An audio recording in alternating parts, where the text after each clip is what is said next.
박성민 목사의 매일 큐티 묵상입니다. 다니엘 2장 14절로 23절입니다.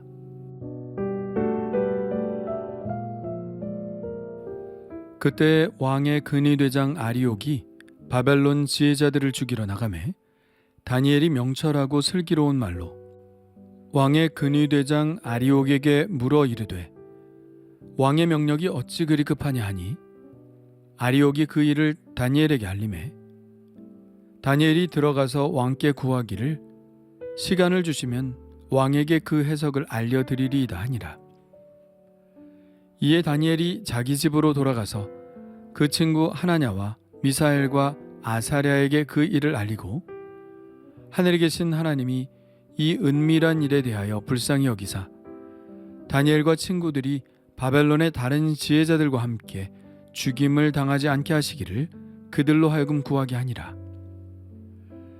이에 이 은밀한 것이 밤의 환상으로 다니엘에게 나타나 보임에 다니엘이 하늘에 계신 하나님을 찬송하니라. 다니엘이 말하여 이르되 영원부터 영원까지 하나님의 이름을 찬송할 것은 지혜와 능력이 그에게 있음이로다. 그는 때와 계절을 바꾸시며 왕들을 패하시고 왕들을 세우시며 지혜자에게 지혜를 주시고 총명한 자에게 지식을 주시는도다. 그는 깊고 은밀한 일을 나타내시고 어두운 데에 있는 것을 아시며 또 빛이 그와 함께 있도다. 나의 조상들의 하나님이여, 주께서 이제 내게 지혜와 능력을 주시고 우리가 주께 구한 것을 내게 알게 하셨사오니 내가 주께 감사하고 주를 찬양하나이다. 곧 주께서 왕의 그 일을 내게 보이셨나이다 하니라. 아멘.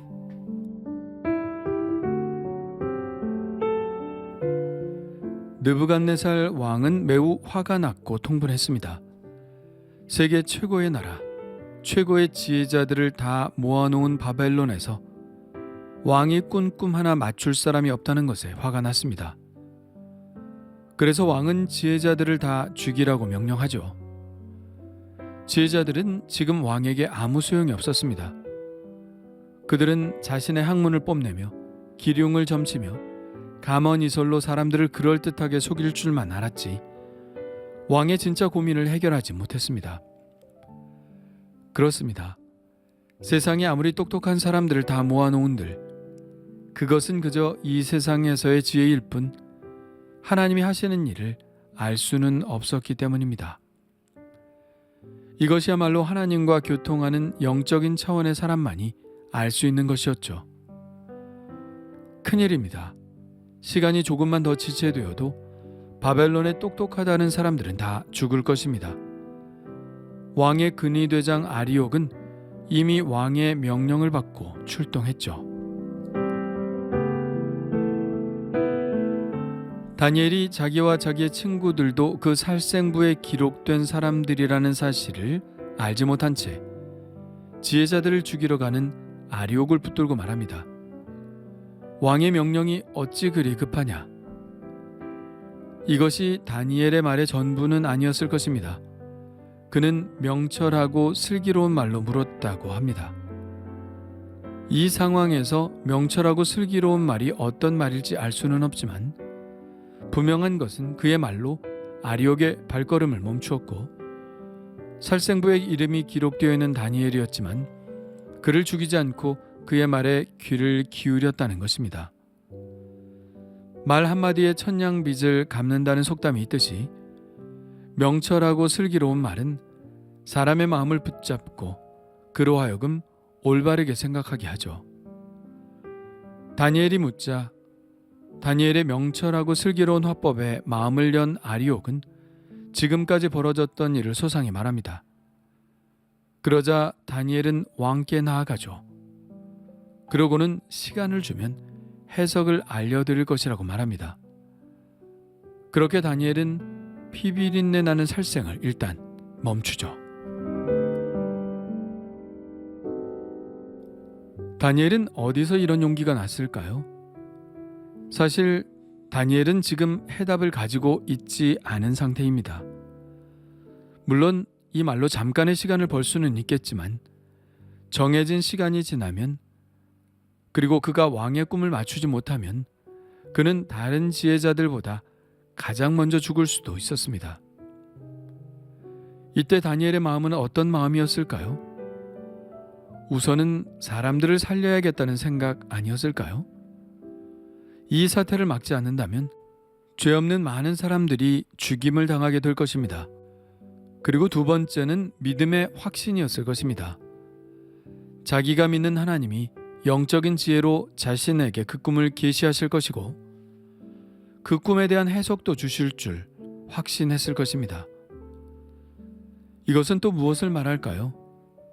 평소에 다니엘과 하나님은 충분한 교감을 하고 있는 상태였다는 것을 의미합니다. 그는 하나님과의 관계에 자신이 있었습니다. 하나님과의 친밀감에 자신이 있었죠. 그가 물을 때 말씀하시는 하나님을 이미 많이 경험했기 때문에 이번에도 하나님이 그의 기도를 들어주실 줄 조금도 의심하지 않은 것이죠. 그러나 다니엘의 마음속에는 그런 확신만 있었던 것은 아니었을 것입니다. 결국 모든 것의 주권은 하나님께 있습니다. 자기가 할 수 있는 것이 아닙니다. 하나님이 보여주셔야만 아는 것입니다. 하나님이 보여주시지 않으면 알 수 없죠. 그리고 다니엘이 하나님이 말씀하시도록 강제할 수도 없습니다. 하나님은 그 누구도 강제할 수 있는 분이 아니죠. 하나님은 유일한 주권자이십니다. 하나님은 죽이기도 하시고 살리기도 하시는 분입니다. 하나님은 높이기도 하시고 낮추기도 하시는 분입니다. 하나님이 말씀해 주시지 않는다고 해도 다니엘은 전혀 할 말이 없습니다. 하나님은 유일한 주권자이시기 때문에 오직 당신의 뜻에 의해서만 움직이시죠. 그래서 다니엘은 두렵고 떨리는 심정으로 이 일을 대합니다.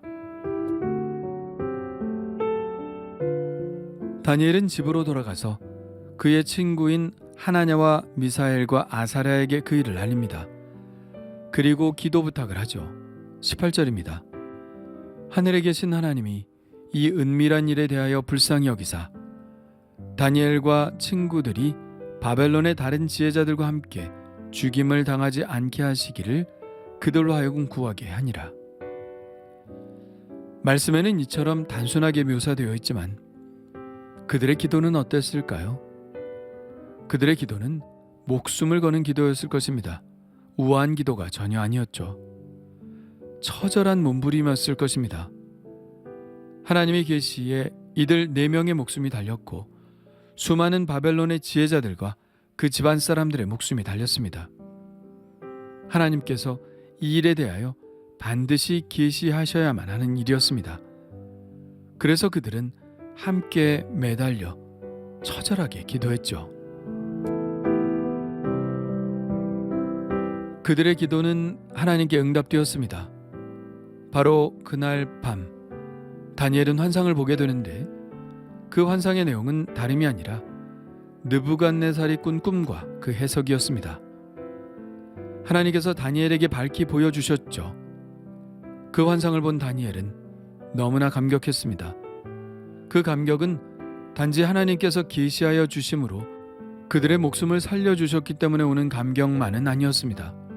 그보다 더 다니엘은 하나님께서 이 세상의 유일한 주권자이시며 역사를 주관하며 왕을 바꾸시며 나라를 세우게도 하시고 망하게도 하시는 분이라는 사실에 더욱 감격하게 됩니다. 그래서 그는 하나님을 찬양하기 시작합니다. 하나님의 놀라우심을 깨달은 사람이 할 수 있는 것은 오직 찬송밖에 없죠. 그 놀라움 앞에서 우리가 무엇을 하겠습니까? 할렐루야를 외치지 않겠습니까? 예, 찬양밖에 드릴 것이 없습니다. 다니엘이 찬송 속에서 고백하는 하나님은 어떤 하나님일까요? 때와 계절을 바꾸시는 하나님 뿐만 아니라 왕들을 패하시고 왕들을 세우시는 하나님, 지혜자에게 지혜를 주시고 총명한 자에게 지식을 주시는 하나님, 깊고 은밀한 일을 나타내시고 어두운 데 있는 것을 아시며 그 빛이 그와 함께 있는 그런 분입니다. 역사의 주관자, 지혜의 원천, 세상에 모르는 것이 없으신 전지하신 하나님이죠. 그 하나님께서 자기에게 나타나셔서 자기의 문제를 해결해 주시고 그가 믿는 하나님이 어떤 분이신지를 알고 난 후 그는 다시 하나님을 찬양하기 시작합니다. 나의 조상들의 하나님이여, 주께서 이제 내게 지혜와 능력을 주시고 우리가 주께 구한 것을 내게 알게 하셨사오니 내가 주께 감사하고 주를 찬양하나이다. 다니엘의 위대성은 무엇에 있을까요? 그의 지혜에도 있지 않고 그의 영적인 능력에도 있지 않은 것 같습니다. 그의 위대성은 그의 용기에 있음을 봅니다. 그는 모든 것을 다 알고 있지 않았습니다. 왕에 대한 소문을 듣고 이미 하나님께 계시를 다 받아놓은 상태에서 그런 자신감을 보인 것이 아닙니다. 그는 아무것도 몰랐고 이제 기도를 시작하여야 합니다. 하나님의 응답을 받아야 합니다. 아직 모든 것들이 불확실하며 그 불확실성에는 자신의 죽음도 달려 있었습니다. 결코 자신 있게 나설 수 있는 상황이 아니었죠. 그러나 그는 그런 상황 속에서도 용기를 내었고 자기를 죽일지도 모르는 근위대장 앞에 그리고 왕 앞에 서서 말합니다. 이것은 분명 용기죠. 그러면 이 용기의 원천은 무엇일까요? 바로 하나님께 대한 믿음입니다. 믿음이 없으면 아무것도 시도할 수 없는 사람이 됩니다. 그러나 믿음이 있는 사람은 용기 있게 시도하는 사람이 되죠.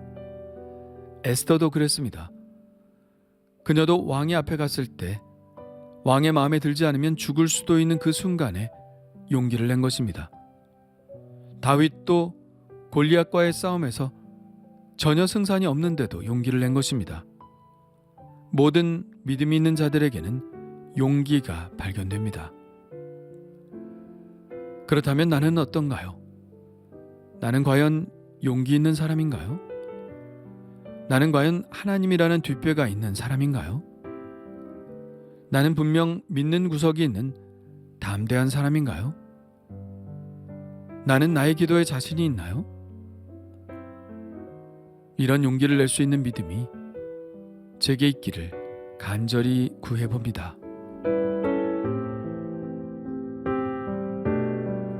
주님 감사합니다. 다른 사람들의 죽음을 막아서는 이 다니엘의 용기를 제게도 주옵소서. 죽을 수 있음에도 불구하고 하나님을 철석같이 믿었기에 용기를 낸 다니엘과 같은 믿음을 제게도 주옵소서. 늘 비겁하게 살아가는 저희들입니다. 늘 불안하여 어떠한 결정도 내리지 못하는 저희들입니다. 하나님의 명철과 슬기를 주셔서 하나님을 위해 믿음의 모험을 감행하는 사람들이 되게 하여 주옵소서. 예수님의 이름으로 기도합니다. 아멘.